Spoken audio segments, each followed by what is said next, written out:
सभी आत्मीय बंधुओं को सादर प्रणाम। साथियों, एक छोटी सी कहानी के माध्यम से अपनी बात को प्रारंभ करना चाहूँगा। एक नगर की बात है। वहाँ से एक राहगीर गुजर रहा था जो बहुत अधिक प्यासा था। उसके प्यास की स्थिति ये थी कि अगर आधे एक घंटे उसको जल न मिले तो संभवतः उसके प्राण छूट जाते। उसके प्राण बिल्कुल कंठगत हो गए थे। जून का महीना था। गर्मी से बिल्कुल तड़पता हुआ व्यक्ति चारों तरफ पानी की तलाश में। न कहीं कुआं है, न कहीं नल है, न कहीं बावड़ी है। कहीं पर कुछ भी उसे मिला नहीं। रास्ते से गुजरते हुए उसकी दृष्टि एक सेठ के दरवाजे पर पहुंची। वहां दरवाजे से जल से भरी हुई सुराही दिख रही थी।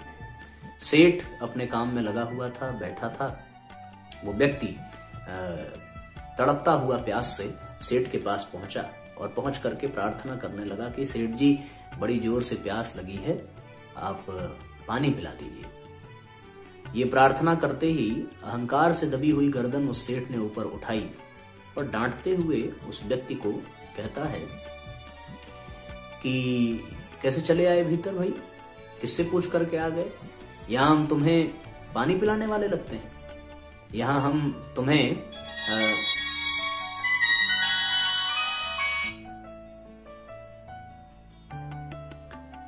तुम्हें पानी पिलाने वाले लगते हैं? हमारे पास और कोई काम नहीं है? तुम जैसों को हम पानी पिलाते रहें? लेकिन वो व्यक्ति अब करता भी क्या। बार बार उसने फिर से प्रार्थना की कि क्षमा करिए, लेकिन प्यास बहुत तेज लगी है, जल मिल जाए तो बड़ी कृपा होगी। सेठ ने इशारे से कहा कि वहीं पे बैठ जाओ, हमारा आदमी थोड़ी देर में आएगा तो पानी देगा। आदमी यानी नौकर की ओर इशारा कर रहा था। और स्थिति ये थी कि 10-15 मिनट बीत गया, न कोई आदमी आया, न कोई नौकर आया। वो बेचारा प्यास से तड़प रहा है। उसने फिर से प्रार्थना की कि सेठ जी, बहुत जोर से प्यास लगी है, थोड़ी कृपा करिए। सेठ जी ने फिर कहा कि थोड़ी देर में हमारा आदमी आएगा और तुम्हें पानी पिलाएगा, बार बार परेशान मत करो, बैठ जाओ। व्यक्ति ने बहुत बड़ी बात कह दी। आप इस बात की गहराई को समझने का प्रयास करना। उसने कहा कि सेठ जी, एक ही प्रार्थना है कि थोड़ी देर के लिए आप ही आदमी बन जाइए और हमारी प्यास बुझा दीजिए। साथियों, ये पंक्ति हमें दर्शन कराती है वर्तमान स्थिति की। वर्तमान स्थिति में मनुष्यता कहाँ चली गई, मानवता कहाँ चली गई, संवेदना कहाँ चली गई। हम सफलता की दौड़ में इतने अंधे होते चले गए कि हमने अपने अस्तित्व को ही गंवा दिया। हमने मानवता ही खो दी, हमने मनुष्यता ही खो दी। मानवीय गुणों के बिना हमारी कोई भी सफलता हो, वो बिल्कुल अधूरी है। तो हम अपने भीतर के मनुष्यता को, अपने भीतर के मानवीय गुणों को जागृत करें, ऐसा भाव करते हुए आइए एक बार माँ गायत्री के उस महामंत्र का उच्चारण करते हैं, जिसमें इस विश्व ब्रह्मांड के समस्त गुण बीज रूप में भरे पड़े हैं। जिसने इन्हें अपना लिया वो अपने आप गुणों की खान बन जाता है। अपने आप उसके भीतर की मनुष्यता जागृत हो जाती है। न केवल मनुष्यता, बल्कि वो देवत्व से, दैवीय गुणों से भी परिपूर्ण हो जाता है। हमारे साथ साथ गायत्री महामंत्र बोलने की कृपा करेंगे। ओम भूर्भुवः स्वः तत्सवितुर्वरेण्यं भर्गो देवस्य धीमहि धियो यो नः प्रचोदयात्।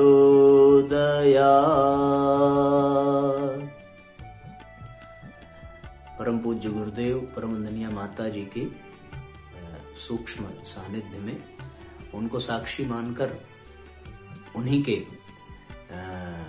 दिए गए प्रेरणा से आप सबके बीच में उपस्थित हुआ हूँ। साथियों, मैं धन्यवाद करना चाहूँगा आदरणीय कमला शर्मा माता जी का, जिन्होंने ये अवसर प्रदान किया है कि मैं गुरुदेव के कुछ विचार आप सब तक पहुँचा सकूँ। वहाँ उपस्थित सभी आत्मीय बंधुओं, शक्ति स्वरूपा माताओं, बहनों, देवतुल्य भाइयों और हमारे युवा साथियों, आप सबको हृदय से प्रणाम करते हुए अपनी बात को प्रारंभ करता हूँ। साथियों, जैसा कि हमें बताया गया है कि यहाँ पर ग्रेजुएशन और पोस्ट ग्रेजुएशन के विद्यार्थी उपस्थित हैं। ये जीवन का वो दौर है जिससे हर व्यक्ति को गुजरना पड़ता है, और इस दौर में आदमी केवल और केवल एक ही लक्ष्य लेकर चलता है कि हम अपने जीवन को कैसे सफल बनाएं, हम कैसे खुद को सक्सेस दिला सकें, हाउ टू अचीव सक्सेस।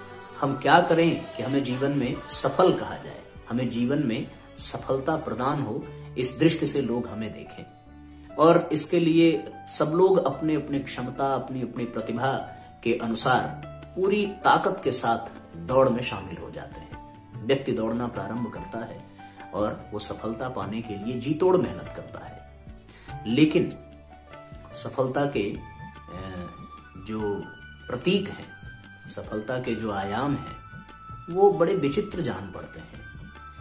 आप कल्पना करके देखिए कि सफलता का आयाम हम किसको बना रहे हैं। सफलता का आयाम बना रहे हैं हम बड़े बड़े भवनों को, बड़े बड़े पद को, सुंदर गाड़ियों को, सुंदर स्त्री को, सुख सुविधाओं को, भौतिक संसाधनों के अंबार को।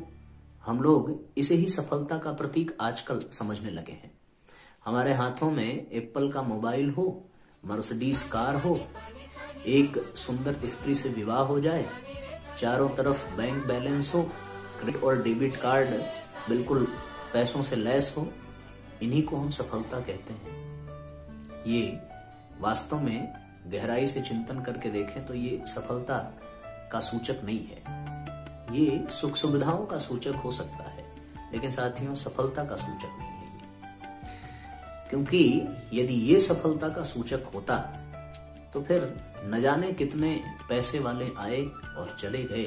ये सत्य है कि जय जयकार लक्ष्मी की होती है, पर साथियों अंतिम विजय सरस्वती की होती है। ये सत्य है कि जय जयकार लक्ष्मी की होती है, पर साथियों अंतिम विजय सरस्वती की होती है। धनवान को सफल नहीं कहा जा सकता। सफलता प्राप्त करने के लिए विद्यावान बनना पड़ेगा। और परम पूज्य गुरुदेव ने सफलता के 3 आयाम दिए। यदि ये 3 चीजें प्राप्त हो जाएं तो व्यक्ति सफल कहा जाएगा, और यदि ये तीनों प्राप्त न हो तो उसके पास कुछ भी हो, कुछ भी वो हासिल कर ले, पर उसे सफल नहीं कहा जा सकता, उसके जीवन को सार्थक नहीं कहा जा सकता। और ये 3 चीजें कौन कौन सी हैं? पूज्य गुरुदेव ने बताया। पहला ईश्वरीय अनुग्रह, दूसरा आत्मसंतोष, और तीसरा लोक सम्मान। जो लोग ईश्वरीय अनुग्रह, जो लोग ईश्वर में विश्वास नहीं रखते, वैसे हमें तो ये लगता है कि 3 चीजें, ईश्वरीय अनुग्रह, लोक सम्मान और तीसरा है आत्मसंतोष। ये 3 चीजें जिसे प्राप्त हो जाए जिसके जीवन में, वो व्यक्ति पूर्ण रूपेण सफल माना जाएगा। और यदि ये 3 चीजें प्राप्त न हो, इसके अतिरिक्त कुछ भी प्राप्त हो जाए, वो कभी सफल नहीं कहा जा सकता। जब तक सफलता प्राप्त करने के पश्चात आनंद की अनुभूति न हो, तब तक वो सफलता अधूरी है। और आप जिस दौड़ की ओर जा रहे हैं उसमें आपको सफलता के रूप में प्रसन्नता अवश्य मिल सकती है, लेकिन वो क्षण भर की होगी, आनंद की अनुभूति नहीं हो सकती। साथियों आनंद और प्रसन्नता में बहुत ही मजेदार अंतर है। प्रसन्नता आपको गलत रास्ते पर सफलता प्राप्त करने पर भी मिल जाएगी। आपने चोरी किया, उसमें सफलता मिल गई, आप प्रसन्न हो जाएंगे। आपने कोई कुकर्म किया, उसे कोई जान नहीं पाया, आपको उसमें सफलता मिली, आप प्रसन्न हो जाएंगे। पर साथियों आपको आनंद की अनुभूति नहीं होगी, आपको चैन नहीं मिलेगा, शांति नहीं मिलेगी, सुकून नहीं मिलेगी। फिर वो सफलता किसी अर्थ की नहीं रह जाती है। आनंद तो वो है जिसको पाने के पश्चात कुछ भी पाना शेष न रह जाए, उस दिव्य आनंद का जिसका कोई विकल्प नहीं है। और ये दिव्य आनंद सफलता के इन्हीं 3 आधार को प्राप्त करके पाया जा सकता है, ईश्वरीय अनुग्रह, लोक सम्मान और आत्मसंतोष। मैं 2-3 मिनट में इन तीनों पर थोड़ा सा दृष्टिपात करने की कोशिश करूंगा। आप इसको गहराई से समझना। ईश्वरीय अनुग्रह, बिना ईश्वरीय अनुग्रह के आप जीवन में कुछ भी नहीं कर सकते। ये हो सकता है वे लोग जो ईश्वर को न मानते हो उन्हें ये बात थोड़ी अटपटी लगे, पर आप एक बार इस संदर्भ में अपने विवेक और अपनी क्षमता के अनुसार शोध करके देखना। ईश्वरीय अनुग्रह के बिना भगीरथ कितनी भी तपस्या कर लें, पर वो गंगा को धरती पर नहीं ला सकते थे। गंगा धरती पर आई तो तब जब शिव जी ने अनुग्रह किया, ईश्वरीय अनुग्रह प्राप्त हुआ, तब जाकर के उनको ये सुविधा मिली और मां गंगा का अवतरण हुआ। पांडवों ने महाभारत को जीत लिया। कैसे? ईश्वरीय अनुग्रह के बिना संभव नहीं था। भगवान कृष्ण का अनुग्रह उन्हें प्राप्त हुआ, उनको सफलता मिली। द्रौपदी के पास सब कुछ था, वो राजरानी थी, और फिर 5 अत्यंत बलशाली पति जिसकी संरक्षण में सदैव तत्पर थे, लेकिन ईश्वरीय अनुग्रह के बिना उसकी लाज बचाई न जा सकी। ईश्वर के अनुग्रह से ही उसकी लाज बचाई जा सकी। दुनिया में जितने भी महत्वपूर्ण कार्य हुए हैं साथियों, आप गहराई से चिंतन करके देखना, उन सबकी सफलता का केवल और केवल आधार यही है, ईश्वरीय अनुग्रह। बिना ईश्वर के अनुग्रह के आप किसी भी क्षेत्र में सफलता प्राप्त नहीं कर सकते। इस बात को आप गांठ बांध करके जाइए। कोई भी कार्य हो, ईश्वरीय अनुग्रह अत्यंत आवश्यक है। विवेकानंद जी के जीवन में आप झांक करके देखें, विवेकानंद जी के जीवन में वो महापुरुष बने ईश्वरीय अनुग्रह के कारण। जितने भी स्वतंत्रता सेनानी थे, उन सबने जीतोड़ पुरुषार्थ किया अपने राष्ट्र को आजाद करने के लिए, स्वतंत्र करने के लिए। उनके पुरुषार्थ की सराहना है। और साथियों, ये संभव कब हुआ? ईश्वरीय अनुग्रह के कारण संभव हुआ। क्यों? क्या आप कल्पना कर सकते हैं कि इतिहास में ऐसा कोई क्षण था जब इतने महापुरुष एक साथ इस धरती पर जन्म लिए हों? ऐसा कभी नहीं हुआ। ये क्यों संभव हुआ? केवल और केवल इसलिए कि ईश्वर चाहता था, भगवान चाहता था कि अब ये भारत देश आजाद हो जाए, स्वतंत्र हो जाए। ईश्वरीय अनुग्रह से ही इतने सारे महापुरुष इस धरती पर जन्म लेते हुए चले आए और पूरा देश, पूरा राष्ट्र स्वतंत्र हो गया। साथियों, ईश्वरीय अनुग्रह अत्यंत आवश्यक है। दूसरा है आत्मसंतोष। आप कुछ भी करें, पर उसमें यदि आपको आत्मसंतोष न हो तो फिर आप जीवन भर परेशान रहेंगे, जीवन भर कष्ट में रहेंगे। सफलता पाने के लिए आत्मसंतोष अत्यंत आवश्यक है। विवेकानंद के सामने आपने कहानी पढ़ी होगी, स्वामी विवेकानंद जब रामकृष्ण परमहंस के पास पहुंचे तो वहां उन्होंने प्रार्थना करने की योजना बनाई थी कि हमें नौकरी चाहिए, रोटी चाहिए, कपड़ा चाहिए, मकान चाहिए। पर जब मां काली के पास पहुंचे तो वहां उन्होंने मांगा कि मां, हमें भक्ति चाहिए, शक्ति चाहिए, ज्ञान चाहिए, जिससे मैं पीड़ितों की सेवा कर सकूं। पिता की मृत्यु हो गई है, घर में भोजन के लिए रोटियां नहीं है, बहन का विवाह बाकी है, नौकरी नहीं है। ऐसी स्थिति में कोई ज्ञान और भक्ति की प्रार्थना करके आए तो साथियों, इसका अर्थ क्या होगा? इसका अर्थ ये होगा कि उन्हें नौकरी में वो संतोष नहीं मिलता। वो धन पशु बन जाते, बहुत बड़े आदमी बन जाते, तब भी उन्हें वो सुकून, वो चैन नहीं प्राप्त होता जो उन्हें स्वामी जी बनने में, महात्मा बनने में, अपने गुरु का शिष्य बनने में अनुभव हुआ। ये आत्मसंतोष। हम वो कार्य करें जिससे हमें आत्मसंतोष हो। हम पैसे के पीछे, पैकेज के पीछे भाग करके अपने जीवन को बर्बाद न करें। हम थोड़े में ही रहें, पर वो कार्य जिसमें हमें संतोष की प्राप्ति हो कि हाँ, इससे हमें संतुष्टि है, भले थोड़ी कमाई कम हो रही है। आत्मसंतोष। तीसरा है साथियों, लोक सम्मान। आपको वो कार्य करने की आवश्यकता है जिससे आपको लोगों का सम्मान प्राप्त हो, मुंह से नहीं। जो मुंह से सम्मान प्राप्त होता है उसे चापलूसी कहते हैं, उसे तारीफ कहते हैं, वो पल भर के लिए है।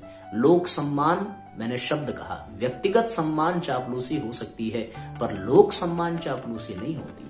लोक सम्मान का अर्थ है पूरी दुनिया एक स्वर में आपके कार्य की सराहना करे, उसको लोक सम्मान कहते हैं। ये सफलता का तीसरा आधार है। आप जिस सक्सेस को पाना चाहते हैं, यदि आपने इन 3 चीजों को प्राप्त कर लिया तो आपको सक्सेस मिल जाएगी। आप समझ लीजिए कि दुनिया के सबसे सफल व्यक्ति हैं। भगत सिंह ने फांसी के फंदे को चुन लिया और वो मृत्यु को प्राप्त हुए। उनका लक्ष्य क्या था? उनका लक्ष्य था कि हम देश को आजाद कराएंगे, पर देश की आजादी से पहले ही उनको मौत को गले से लगाना पड़ा। तो क्या उन्हें सफलता मिली? लौकिक दृष्टि से वो सफल नहीं हुए, लेकिन साथियों, आध्यात्मिक दृष्टि से आप देखें तो उनके लिए लोक सम्मान पूरे समाज में, पूरे देश में उभरा। उन्हें आत्मसंतोष हुआ कि मैं देश के लिए कुर्बान हो रहा हूं। और साथियों, ईश्वरीय अनुग्रह भी उन्हें प्राप्त हुआ कि उन्हें भारत जैसे देश में जन्म लेकर के राष्ट्र की स्वतंत्रता में, इस स्वतंत्रता यज्ञ में अपनी आहुति समर्पित करने का अवसर मिला। तो इन्हीं बातों के साथ मैं यही प्रार्थना करूंगा आप सबसे कि सफलता के सही आयाम को पकड़ने का प्रयत्न करें। आपको भी ईश्वरीय अनुग्रह प्राप्त हो, आपको भी ऐसे कार्य करने का निर्णय मिले जिसमें आत्मसंतोष हो और जिसको करने से लोक सम्मान की प्राप्ति हो। ये 3 चीजें जिस दिन आपने पाली, आप पूर्ण सफल हो जाएंगे। इसके लिए आपको सबसे अधिक आवश्यकता है सद्बुद्धि की। इसके लिए आपको सबसे अधिक आवश्यकता है विवेक की। यदि विवेक न होता तो फिर भगवान राम भी अयोध्या का राज्य पाने के लिए लड़ पड़ते और फिर वो भगवान नहीं बन पाते। यदि विवेक न होता तो स्वामी विवेकानंद नौकरी और भौतिकवादी जीवन शैली छोड़कर अपने गुरु के शिष्य न बनते। विवेक के कारण ही उन्होंने ये सफलता पाई, विवेक के कारण ही आत्मसंतोष मिला, विवेक के कारण ही लोक सम्मान मिला, सद्बुद्धि और विवेक के कारण ही उन्हें ईश्वरीय अनुग्रह प्राप्त हुआ। अब ये विवेक कहाँ से आएगा? ये विवेक आएगा केवल और केवल परम पूज्य गुरुदेव का साहित्य पढ़ने और गायत्री मंत्र का जप करने से। बहुत ही समय का अभाव है, इसलिए संक्षेप में अपनी बातों को समेटता हूं। इसकी विस्तृत व्याख्या वहां उपस्थित विद्वज्जन जरूर करेंगे। बस एक संकेत देने का हमने प्रयास किया है कि गायत्री महामंत्र से ही आप विवेक को प्राप्त कर सकते हैं, और विवेक के प्राप्त होने का अर्थ ही है कि आप अपने जीवन में आत्मसंतोष, लोक सम्मान, ईश्वरी अनुग्रह प्राप्त कर पाएंगे। साथियों, आप सबको एक और बात बताने का मन है कि प्रतिदिन रात्रि 8 बजे परम पूज्य गुरुदेव का साहित्य हम स्वयं प्रतिदिन पढ़ाते हैं YouTube चैनल पर। आप अपने मोबाइल में अनिलेश तिवारी लिख करके सर्च करना और YouTube चैनल को एक बार देखना जरूर। उसमें गुरु जी का साहित्य प्रतिदिन 8 बजे स्वाध्याय कराया जाता है। आप उससे जुड़ना। स्वाध्याय से ही और गायत्री मंत्र के उच्चारण से ही विवेक की प्राप्ति होगी, उसी से ईश्वरी अनुग्रह, आत्मसंतोष, लोक सम्मान की प्राप्ति होगी और इन्हीं से ही आपके जीवन में सफलता आएगी। और इस आधार पर प्राप्त सफलता ही आनंद का सच्चा स्रोत है। और फिर आप सब लोग आजमगढ़ में हैं साथियों, जब आप इस रास्ते पर चलेंगे तो फिर वो आजमगढ़ आपका आनंदगढ़ बन जाएगा। आप आनंदगढ़ के निवासी हो जाएंगे। और आप सबको बहुत बहुत शुभकामना, बहुत बहुत मंगल कामना। आप सबके जीवन में आनंद हो, आप सबके जीवन में सफलता हो, पर वो सफलता ईश्वरीय अनुग्रह, आत्मसंतोष और लोक सम्मान के आधार पर हो। इन्हीं शुभकामनाओं के साथ, इन्हीं बातों के साथ आप सबको बहुत बहुत प्रणाम, बहुत बहुत धन्यवाद। विशेषकर वहाँ प्रज्ञापीठ से जुड़े हुए सभी परिजनों को बहुत बहुत प्रणाम, जिन्होंने ये अवसर प्रदान किया। इसी तरीके से सेवा का अवसर देते रहें।